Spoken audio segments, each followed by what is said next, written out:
Hello, everybody. Welcome to Coffee and the Crusades, the live stream for Real Crusades history. It is Tuesday, so we're back for another Q&A, and I'm very happy to have with me our monthly guest, Dr. Helena Schrader. Helena, thank you for being here with us. Pleasure to be here. All right. Helena is the author of The Holy Land in the Era of the Crusades, Kingdoms at the Crossroads of Civilization, which is a really good book about the Crusader states that I've got that linked in the description below. So definitely check that out.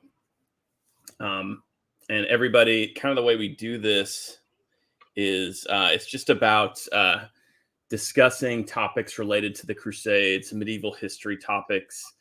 And, it's whatever question you guys have, that is really where we're going to take the conversation. So, anything you want to discuss related to Crusades history or kind of adjacent type topics, that is what we're game for. So, Helena, it's always good to have you with us. I know that's always a treat for the audience. What's new in your world? I know that your work, you mentioned last time, a project related to the women of the Crusader states, which is pretty interesting. That's going along very well. I just saw the proofs again yesterday. They sent me the latest proofs. So we're getting closer. I feel like we should be able to get it out this year, but they've actually keep telling me it'll be 2024. So I don't know, but we've got printed proofs already ready for it, and that's going to be. It looks both at the history. I do the chronological history based on the reigns of the queens rather than on the reigns of the kings, so divide it up a little bit differently, and then we look at women's roles in crusading, and then women's roles in legal status in the Crusader states, political, economic, their role in the defense of the Crusader states, which was really quite substantial, and then finally what happens to women in captivity, defeat in captivity. And then at the end I added a bunch of biographies. Some of them are a bit repetitive from what's said in the text, but I added them so that anybody could quickly, as a reference, said, well, just, when did Melisenda live and what did she do? Or was Yolanda the same as Isabel II? Or if you're interested in I think there's a dozen biographies at the end. So it's a different way of slicing up the history of the Crusades. And I think it'll appeal mostly to women, but, it's a different way of things. I don't know. I mean, it'll definitely appeal to me. I think anybody who's interested in medieval history, it can sometimes be frustrating, the lack of emphasis on the female personalities who are often, just as interesting as their male counterparts. So I think that'll be, that's going to be great. I mean, that's a great topic. I've always been really intrigued by the Queens of Jerusalem. Some of my favorite personalities from the Crusades fall into that category. So I believe we just passed. Yeah, go ahead.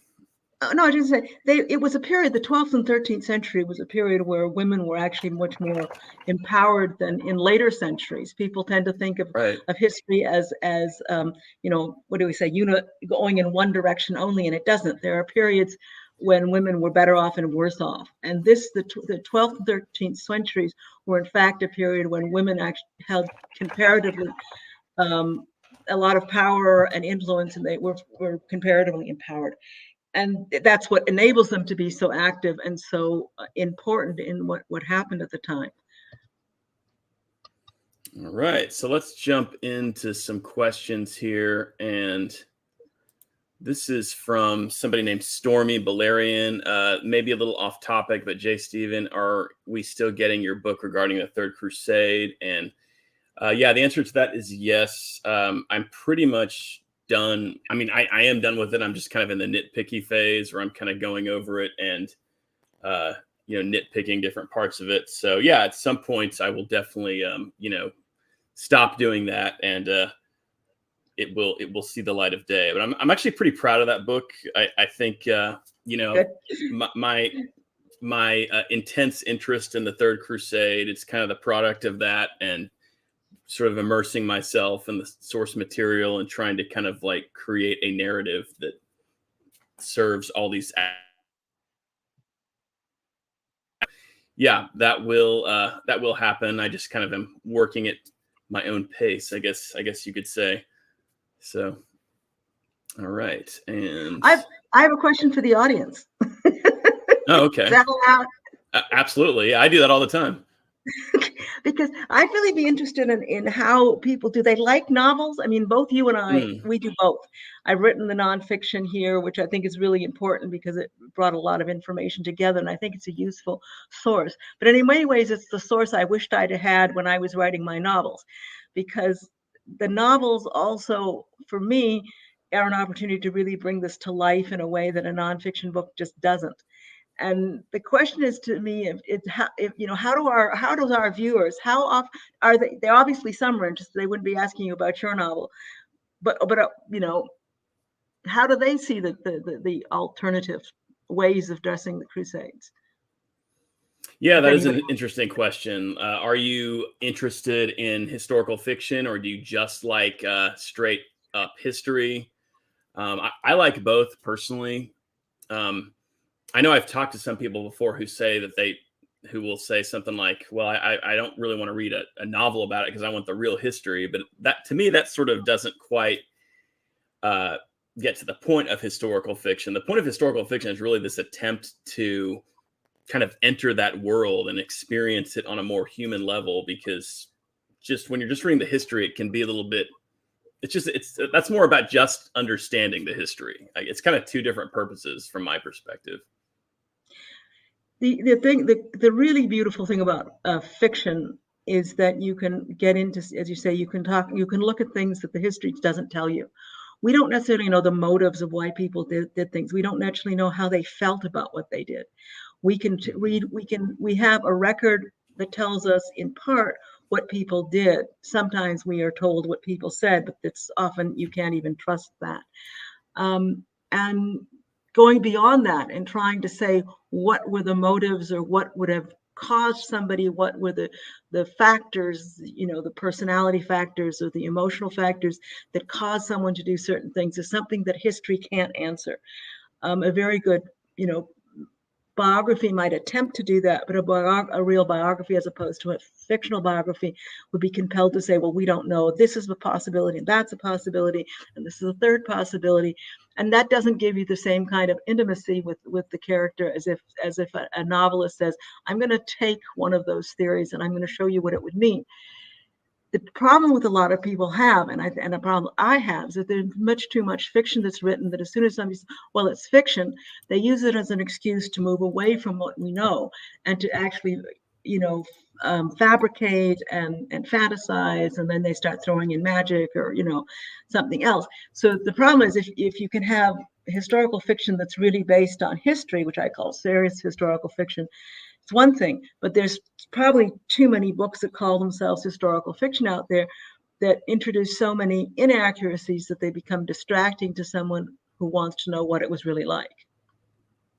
Yeah, I agree with that. I find that frustrating when any kind of historical or fictional treatment of a historical topic just doesn't show any respect for the history. Like, it's one thing to kind of try to fill in the gaps, but if you divert away from what we know about a historical character, then I think that is a real disservice. I think the perfect example of that is the film Kingdom of Heaven. I mean, I think that's been like one of our long-term punching bags around here, but that's the classic example, like taking an individual like Balin of Ibelin and just completely reinventing him as almost like a present day Hollywood character, So yeah, I agree with that. And okay. we got a couple answers to the question. Okay, Lambert good. says he loves historical fiction; it's his favorite. Okay. And Sam says he likes both. So okay, okay. Let's see. Let's jump into some more questions here. We have a comment from Sam. Sam's an expert on Ottoman history. He's been on a few times, and he's saying that women in Mamluk harems were quite influential. Yeah, Sam has an area of expertise that really is intriguing. He knows a lot of stuff about the Turks. It'd be actually interesting to have you two on together sometime. But The question I would ask about that is that legally protected influence? Is that because they were lords? Did they have vassals? Did they control armies? Did they command troops? Or were they simply Sure. influential because they were somebody's mother and they were somebody's sexual partner and they could talk and they could whisper and they could say things and they could have influence, but not Mm, because they had the right to influence? Those are two very different things. And that, I think, is a yeah. key difference, because the women in Outremer were legally anointed queens and they commanded the barons and the armies by legal right, Yeah, that's and pretty not because they were interesting. whispering in somebody's ear, and not as slaves. Because most women in the Mamluk harems were slaves. And I guess there are some people who think that slavery is a great thing and that you learn all these great skills that makes it so wonderful. But that is not the experience of any slave that has ever been able to speak. Yeah, I think that's a good point you're making, Helena. My understanding of it, just from somebody who's dealt with this history for a long time, is that yeah, you don't see female figures in the Muslim states who have a particular status, like she's the sultana who rules Egypt or something. I mean, that's my understanding of it. I could be wrong about that, but I would be interested to hear your thoughts on that, Sam. Um, Well, there's a but yeah. famous case when Louis the Ninth is on crusade, and the Mamluks murder the last of the Ayyubid sultans. Hmm. They are working. His widow is very influential for a period of about 9 months, and then Hmm. they basically execute her and take her out. She's no longer Yeah, useful to them. She's gone.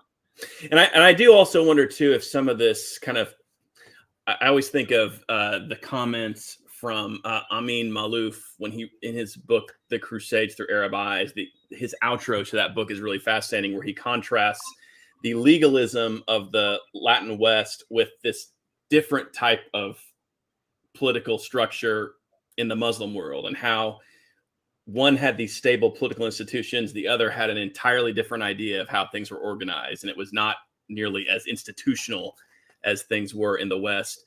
And in general, I think you kind of tend to see a bit more of an abruptness to the end of the reign of an individual. A lot of the Mamluk sultans themselves were assassinated, whereas in the West, there's much more of this fixation on the institutional aspect of things, the legal process. That's the impression I tend to get. So interesting. Oh, the Mamluks did. I mean, I don't.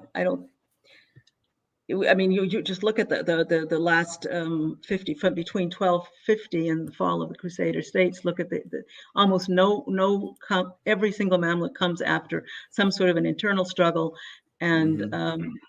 and assassinations, as you said, including assassinating the Mamluk who just defeats the the Mongols. He wins the Right. battle and they kill him immediately afterwards. It's Baibars, I believe. Yeah, Baibars killed Qutuz, I believe. Okay, okay, that's the other. Yeah, right. Okay. Yep. Qutuz was this. Yeah, that is really. I've always found that interesting. Qutuz, yeah, he wins the Battle of Ain Jalut, and then he is assassinated. I think it's the same year. Yeah. Right, he's on his way. He doesn't even get back to Egypt, and they've already killed him. Another point is you look at the fact that both Almaric the First and Nur ad-Din die within months of each other. Hmm. And Yeah. what happens is you have a power struggle in the Islamic State that lasts 20 years. Well, Saladin takes Damascus and takes Aleppo and finally takes Mosul, and he's Hmm. constantly fighting and fighting and fighting and fighting, and it's all battle after battle. As I say, he kills more of his fellow religionists as he kills crusaders. And in the Crusader states, Alaric is succeeded by his leper son, and there's nobody questions it. There's not a single revolution. There is no attempt to kill Baldwin. No one tries to take him out. The system doesn't break down until Guy de Lusignan and Sibylla usurp the throne. And even there, it only partially breaks down because only Tripoli and Ramla refuse to accept him. And the rest of the barons do. And then Tripoli comes around, and Ramla is basically just out of the picture. the Crusader states hold together much, much better than the Muslim states. And yet you'll read a lot of books about, these factionalism in the Crusader states and the horrible, kind of taking themselves apart. And it's like, well, no country is monolithic. No political system is without differences of opinion and differences of personality and rivalries. But on the whole, as you say, the Crusader states held together, even in the kind of crisis that is inherent in a boy king who's a leper. Yeah, and again, that's this point that Amin Maluf makes at the end of his book that I've just always found that fascinating, is the solidity of the political structures in the Crusader states. Even though they were, outnumbered, they were, in many ways kind of on the periphery of this Syria Palestinian world. But yeah, and when you're studying the history, the way the different Islamic political structures seem to work is a lot more fluid. It's like, what is the Emirate of Damascus? What territory does it contain? It's whereas it seems like in the Crusader states, it's just a much more fixed idea. The Count of Tripoli is this, eternal thing. It has these regions in it.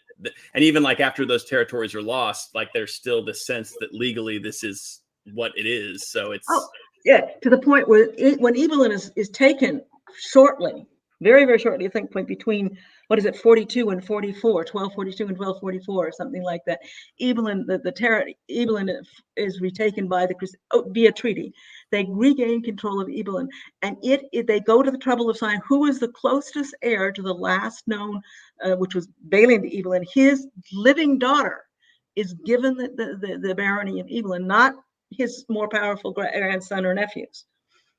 Yeah, because she is the closest living heir, and that's the very legal. And again, pointing out it's a woman, but they gave precedence to the woman because she is closer in relation to the last, heir, the Baron of Ibelin, and they really held to their. That's why the laws were so important. That's why they had a court system. That's why being able to argue before the courts was considered so important, which is why they had, a lot of legal scholars writing books about constitutional law.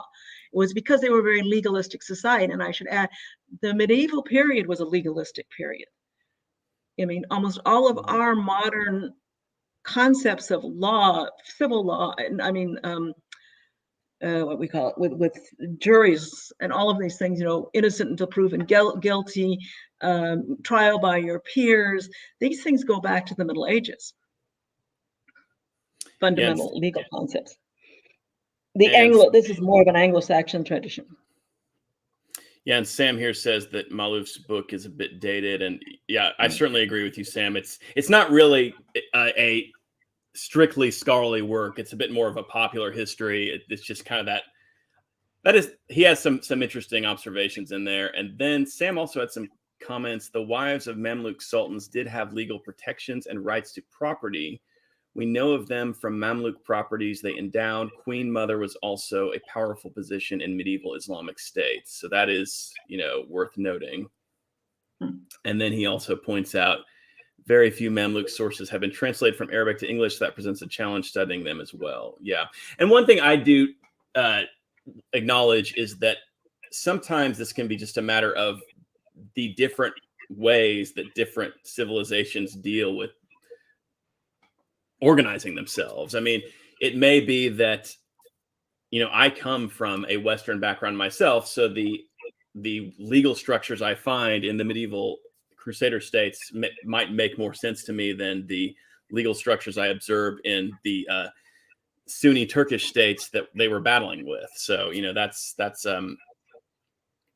kind of the thing that's so interesting about history, is that it gives us a chance to constantly step outside of our own assumptions and recognize that, the human experience has a lot of variety to it. And, these different traditions, these different ways of looking at the world influence the way that people organize themselves. So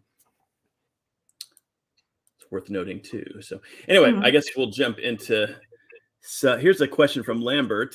When Melisende created the county of Jaffa, it was made vassal to the kingdom. Why was this not the same for Tripoli or Edessa, or was it? Well, it obviously wasn't, because they were not, they both Tripoli, Edessa was of course created before the Kingdom of Jerusalem, and it was created by, Edessa pre-existed the Kingdom of Jerusalem, let's just put it that way, and that Edessa was then taken over by Baldwin, but as an adopted son of the Armenian ruler, not as a crusader, not as a crusader lord. Tripoli was captured by the Count of Toulouse, also independent with some help, but with help from Italians. But he never acknowledged, and the king, it was not part of the Kingdom of Jerusalem. It was not created out of the Kingdom of Jerusalem. Melisende carved Jaffa out of her existing kingdom. Right. Tripoli was conquered independently by an army under the Counts of Toulouse. And Edessa, as I say, pre-existed the entire Crusader states. And then Stormy asks, what was the in the day reason after the First Crusade that it seems not many Westerners migrated to the Holy Land, Crusader kingdoms? Am I wrong in thinking a downfall of them was lack of men populace? There were tens of thousands. I think there were over 100,000 settlers to the Holy Land, which is huge in medieval terms. We're talking about tens of thousands of pilgrims every year. And I say, and many of them stayed. And from the people who immigrated, they also had children by native women. The Holy Land was not depopulated. It had a loss of population under the Islamic rule. There had been notable depopulation, as far as we can tell from Anna Kamena's accounts, and based on the data from Bat Eyor, that because of growing desertification and the exploitation, and because they took so many slaves out and they slaughtered so many people, there was significant decrease in population under Muslim rule. But it's wrong but they were not empty. It's not like coming to America in the 16th century. These were densely populated region with major urban centers, and there was a lot of the population. I'm thinking I don't know, have to go look it back, but certainly I'm thinking it was about 1 million people. Jay, do you have? Jay Stephen, have anything on that? I don't have it off the top of my head, but kind of my answer to that would. I would say that there was substantial migration from the West. It was never enough. It was never as many as they would have wanted, I'm sure. But also one thing that, Steve Tibble talks about this in his book, and Helena talks about this in her book as well, is that the Crusader states were mostly Christian. That is, native-born Christians tended to be the majority population of the Crusader states, even in a lot of the parts of the Kingdom of Jerusalem. So, and there was a lot of effort by the rulers of the Crusader states to attract native Christians to live in the Crusader kingdoms. They attracted Christians from Syria, so it was not, and as just from the West. Yeah, I found it actually here. Okay. The total native population of mainland Crusader states is estimated at approximately 600,000, of which 450,000 were in the Kingdom of Jerusalem, 100,000 in Antioch, and about 25,000 in Edessa and Tripoli each. In Cyprus, the population probably numbered around 100,000. Added to the native people were 140,000 immigrants from Western Europe. Unaccounted in the above numbers are the Franks born in the Holy Land, predominantly children of mixed marriages, and as you say, the Syrian population invited in. Mm-hmm. So even that's not such a tiny population that they're going to, you can say it was. But what did the states around them have? Several million men at their disposal. Right. Yeah. That was kind of the big issue, was that there was a problem with being able to meet the issue of almost a limitless supply of Turks from the steppe who were coming into the area, coming into Syria. This is kind of something that Tibble talks about in his book. So yeah, populace was a problem, but it does appear that there was a more of a substantial migration from the West than was previously thought. But definitely what was not true, it's not true that the Crusader states were this tiny population of Franks sort of tyrannically ruling over mostly Muslim populations. That is a widespread misconception that you will hear many people say today, that, well, I mean, the Crusader states were mostly Muslim, so that was one of the problems with running them, which is just not the case at all. The Crusader states were heavily Christian. Eastern Christendom was, still a big part of the population of Syria and Palestine at this time. So the Crusader states would not have been possible without these substantial, Eastern Christian populations in the local populations. So I was just, if we could come back to Sam for a moment, is Sam talking about the lack of translations of Muslim sources or Mamluk sources? He said Mamluk sources in particular. Mamluk sources, okay.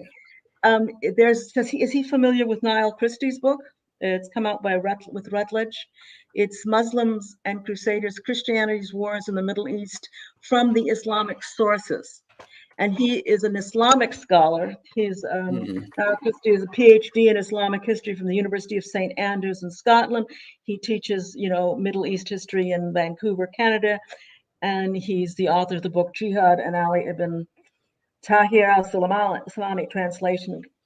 But this short book, Muslims and Crusaders from the Islamic Sources, provides a very good, succinct, and looking at it, 110 pages. And then he has a large appendix with many of his sources in translation, etc. So I don't know if you maybe you know of it, but I found it very useful. Yeah, that sounds great. I'm going to have to check in again. It's actually not too pricey right now either. So no, it's not. I think it's in this book, by the way, just to come back to the top. I reached for it because of the question about, this idea of being outnumbered and so small. That he talks about particularly the Ayyubids feeling that these Crusaders had endless resources. It was hopeless. They had won the battle. They destroyed the entire kingdom. There was one city left. It was Tyre. And they're laying siege to Tyre, and of course Tripoli and Antioch are still up there, but they've wiped out every single city. They have wiped out the entire feudal army. There are only a few isolated Crusader castles and Tyre left. And 3 years later, they've lost half of it again. And it was like they got Tyre. They're about to lay siege to Tyre, and ships arrive from Sicily, and there are suddenly hundreds of fresh Crusaders, and they try to take, they're in Acre, they're surrounded by tens of thousands of Crusaders. And the Ayyubids started going towards truces after the heirs of Saladin basically avoided fighting the Crusaders and went from one truce to another. They couldn't make peace because that was against Sharia law, but they went from one truce to another because they had the sense of there's just endless resources in the West. We're the ones handicapped because we only have the men here, and they can call on the entire West. And when they call, tens of thousands of men come out of the West, and it's all we have to start fighting all over again. So the perception from the Arab side was not that the Crusaders were weak and small and indefensible. Yeah, that's a really good point. And like you said, the Ayyubids definitely seem to show a preference after the Third Crusade for trying to avoid more crusades. Like that was kind of the big disaster. Like, let's not get a situation right. And that is why, this kind of goes back to the mentality in the Latin West itself. I mean, crusading was emotionally a very important thing to these people, just because of the religious dedication equaled the Crusades are important. So while the kings were wanting to fight each other and that sort of thing, it was very like a disaster like what happened at Hattin could rouse the entire Christian West to answer the Pope's call. So yeah, that's a hugely important point. I mean, I guess what we could say is oftentimes for the Muslim rulers, they had more access to these immediate reinforcements, this immediate supply of troops, whereas it took longer for a large scale Yeah. crusade to get going, and they weren't as there could be long periods of time before they were launched too. So Yeah, and they yeah, weren't necessarily all that effective. And we can look at the Fourth Crusade getting hijacked to Venice, to Constantinople, and we can look at the Second Crusade being under poor leadership and failing to achieve anything. But that the Third Crusade put the fear of God into the Ayyubids, yeah, and the and Ayyubids did. So did Louis the Ninth, actually. Although he Yeah, ended up getting defeated, they came very close to trying. They tried to do deals with him. He when they took Damietta, it really shocked the Muslim world. They were afraid of him, and there was a certain. And then of course they also saw the utility of trying to win over Frederick Barbarossa, not Barbarossa, Friedrich Hohenstaufen the the second. second. Yeah, yeah, and the Fifth Crusade, I think, was similarly regarded as a kind of this disaster, Yeah. by the Ayyubids. I mean, it was that crusade came pretty close to being successful. In fact, I think there's a Mm. Muslim chronicler who even said specifically after they won that it had not been expected that they would win. That they Yeah. Yeah. So yeah, interesting stuff. All right, and here's an interesting question from Marcos Toledo. What would have been the effect of the schism of 1054 not happening on the Crusaders? I Do you don't want have that. No. to? Well, he's talking about this idea that there was a schism between the Byzantine Church and the Western Church in 1054, which I think in itself is a huge topic. I mean, it's arguable that that division was kind of already there, that this was kind of a bit more of a formality. And I don't know. I think this is such a huge topic. But ultimately, the point is that we have a joint crusade. The people make too much of the differences between the Yeah. Orthodox and the Latin Church. What happens with the First Crusade is the Orthodox, the emperor calls for aid, and he gets this what he doesn't expect. He doesn't get mercenaries. He doesn't get just knights. He gets this crusade, which was not at all what he'd asked for. But that crusade goes forward with the blessings of the Patriarch of Constantinople. And on the church level, they're actually cooperating and sending out joint communiques. It's greeted by the Patriarch of Jerusalem, who's in exile in Cyprus, and the Cypriot Patriarch sends supplies to the Crusaders when they're bogged down in front of Antioch. So throughout the First Crusade, the Orthodox and the Latin Christians are cooperating very, very closely. They start squabbling with one another when there's only one bishopric, and who gets to be the bishop of Bethlehem, and who gets to be the bishop at Nicosia, or the archbishop at Nicosia, and then the church leaders start fighting among themselves. But the people don't. We have the archaeological evidence that the people are sharing the same churches, that Latins are going to Greek confessors, going to Greek churches, honoring Armenian saints,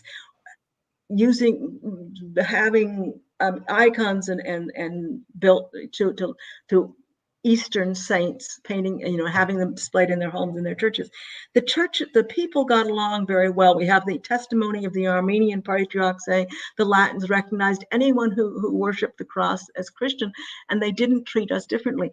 I mean, there isn't this huge schism among the people in the Crusader states. So whereas theologians might still be squabbling, and church scholars might be squabbling, in fact, in the practical reality of people living in the Crusader state and fighting in the Crusader states, there wasn't a significant disagreement. And of course, my favorite example of when the Pope wanted to excommunicate the people of Acre for supporting John the Evelyn, they just started going to the Orthodox churches, and he had to backwater and pull up the interdict. So the people didn't feel a great schism between the Orthodox Christians and themselves, the Latins and the Orthodox Christians. Yeah, I think that's a really good point. And on top of that, having just read this book by Tibble, he talks about the fact that the Byzantine Empire itself had alienated a lot of Oh, yeah. the Eastern Christian churches, so that Very once, good point. Yes. so that once the Latins got there to Palestine and Syria, the Armenians, the Syrians, the Maronites were actually more willing to ally themselves with the Westerners than with the Byzantines. So that's actually kind Yeah. of the interesting thing is Yeah. there were tensions between the Byzantines and the Crusaders. I do think sometimes those can be overblown, but in terms of just the relations between Eastern and Western Christians and their willingness to cooperate together throughout the Crusades, it's just a given. I mean, they are natural allies, and the Eastern Christians were just involved with the project of the Crusades, and in fact, were a crucial driving force to it. So, and as I say, later they were the backstay of the Crusader army. It's not of the crusading armies, not the ones coming from west, but from the Crusader states. They were dependent on native troops, both for infantry archers and for mounted archers. And these troops were loyal to them. They could rely on the native Christians, although they were not Latin Christians, for a fundamental part for the garrisons and for the infantry and the mounted archers. yeah, and actually Lambert kind of points that out. He says that in the later half of the 12th century, Crusader armies, and I think he means the armies of Outremer, averaged about 50% Turcopol in terms of their cavalry. So, right. And the infantry was going to be heavily Eastern Christian, if not entirely Eastern Christian in many cases. Yes, so, very heavily. Yeah. So that's okay, that's what Tibble points that out, is that these armies, the Crusader not the crusading armies, but the armies of the Crusader states were multilingual native armies predominantly, with some elite forts in terms of knights, elite forces in terms of Turcopols, and also the Turcopol forces are elite forces. I mean, you have to be very, very wealthy to be able to have a string of horses that can stand the fighting you do with as a mounted archer. And that was the elites, that was native Christian elites predominantly, who provided the Turcopol forces. So, all right, guys, let's take a couple more questions. As always, it's great to have Helena here. If you're looking for a good history of the Crusader states and Outremer, her book, The Holy Land in the Era of the Crusades, is a must read. Check out my link for that in the description below. So take a look at that. Let's see here. Let's do a couple more questions. Try to find some people who haven't asked any yet. How many people do we got today? Looks like 21 watching us right now. We've had, let's see here. So Lambert asks, I've been wondering, well, actually, we kind of already answered this, that, well, did the Turcopols have a special status in the military orders? I believe they did, because they had a master of Turcopols. Yeah. Yeah, they did kind of have their own units, and they were organized as specifically in their own way. And then let's go. This is actually somebody who I haven't seen ask a question before. So what did Balian actually say to Saladin at the surrender of Jerusalem? One account I read sounded absolutely epic, all about leaving a burned out husk of a city, but I wonder how accurate it was. Helena would be a good person to answer this. We don't know. I mean, let's be honest, we don't know. What the primary sources say is that he threatened to destroy the holy sites, the sites holy to both Christendom and Islam. And I've got a call that I'm not going to take. I just have to turn it off. Sorry. Sorry. So we know that he threatened to destroy the sites holy to both religions, to murder the women and the children, and the captive Islamic prisoners, and then to go out and die like martyrs. So is that talking about leaving it a husk? Yes, essentially it is, because he's very explicit about saying, we will leave you no slave to take. We will kill them. You're going to get nothing out of taking the city, because we will kill every slave otherwise you would take first. and we will destroy the holy sites. And then we'll come out and fight until, making you pay for every single life you take. It was the only thing he had to threaten them with. Yeah, Balian was a hero. No question about that. Heroic guy. So, okay, everybody. Well, let's close it for today. Helena, it's been great to have you as usual, and look forward to talking with you next month.